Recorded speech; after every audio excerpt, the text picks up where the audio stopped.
Hello everyone.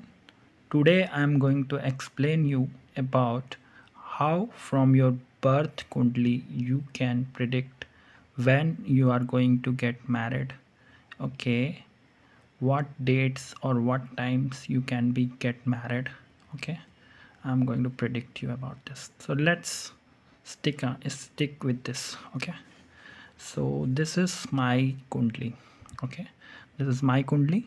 As you can see in my seventh house, Saturn and Moon are sitting. Saturn is delay, Moon is mind, Saturn is hard work, Moon is emotions.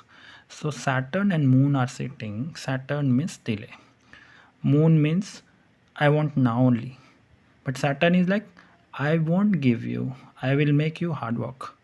So looking into this kundli, it seems that marriage will happen after 30 years. Let's move on to the next thing. Now that the seventh lord is Jupiter, which is, as we can see here, the number is 9. So the lord of the seventh is Jupiter, and it is in Sagittarius sign, which is owned by the Jupiter. Okay, so now we want to see when the marriage will happen. Okay, for this we need to see the Mahadasha. So let's see. I am going through the Mahadasha of Moon and Mercury. Okay, when this is starting, this is starting on this is already starting on November. Okay, I am running through the Mahadasha of, sorry, from September only it is starting, Moon and Mercury. Okay, now let's move.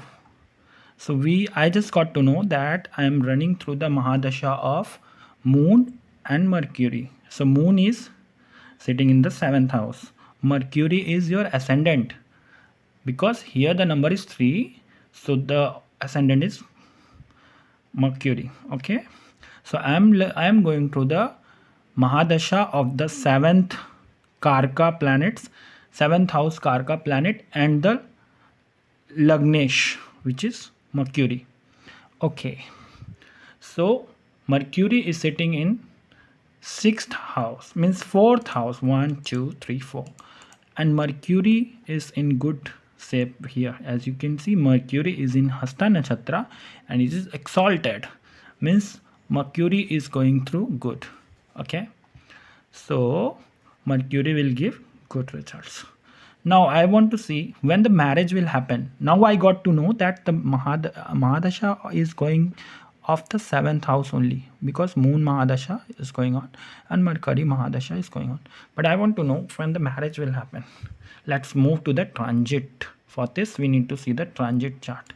So let's move to the transit.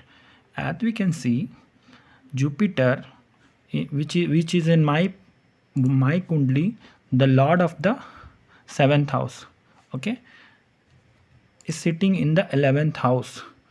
11th house is gain, 11th house is profit. Which n houses are responsible for marriage? 2nd house, 7th house, and 11th house. So Jupiter is sitting in the 11th house, and Jupiter is aspecting the 7th house from its 9th aspect. As we know that Jupiter has 3 aspects, 5 7 9. So Jupiter is aspecting from the 11th house to the 7th house. Okay, and what are the other planets, as we can see, responsible for my marriage? Saturn and Moon, because they are sitting in the 7th house, and Jupiter also, because it is the lord of the 7th. So we have to see from this, we came to know that we have to see only for marriage. If we want to see, we have to only three planets: Saturn, Moon, and Jupiter. So let's see where Saturn, Moon, and Jupiter are sitting. Jupiter is in 11th house, which is the house of gain. Moon is today transiting into the Meen Rashi. Okay, and the Meen Rashi in English is Pisces. Okay, so tomorrow the Moon will transit into the Iris ascendant, means Moon will get here. Moon will come here tomorrow. So Jupiter and Moon will get connected tomorrow. And Saturn is already sitting in the 9th house, which is the house of Bhagya, which is the house of father, which is the house of fate. Okay, So moon will come here tomorrow with Jupiter, and Saturn from its third aspect will get connected to the Jupiter, moon and Saturn. So because Saturn is sitting here, Saturn has three aspects, 3, 7 and 9, 3, 7 and 10. So Saturn is already expecting Jupiter. So tomorrow when moon is coming here, then Saturn, moon and Jupiter will get connected. So all the planets which are responsible for my marriage will get connected tomorrow and day after tomorrow. So my marriage will happen tomorrow after. Okay, it can happen anytime after tomorrow 5:30 p.m. when moon will come here, and Jupiter, moon and Saturn will get connection. Okay, this is how you can predict when your marriage will happen.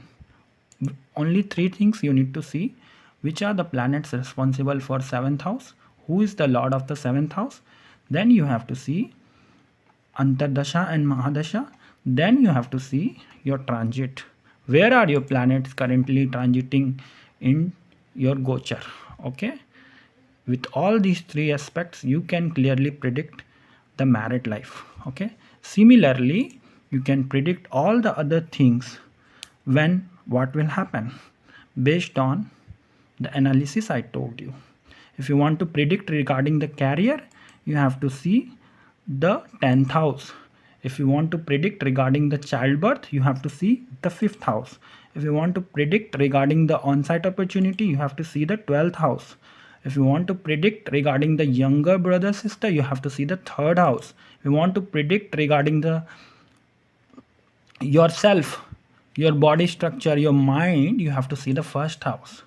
If you want to see when the Bhagyodaya will happen, you have to see the 9th house.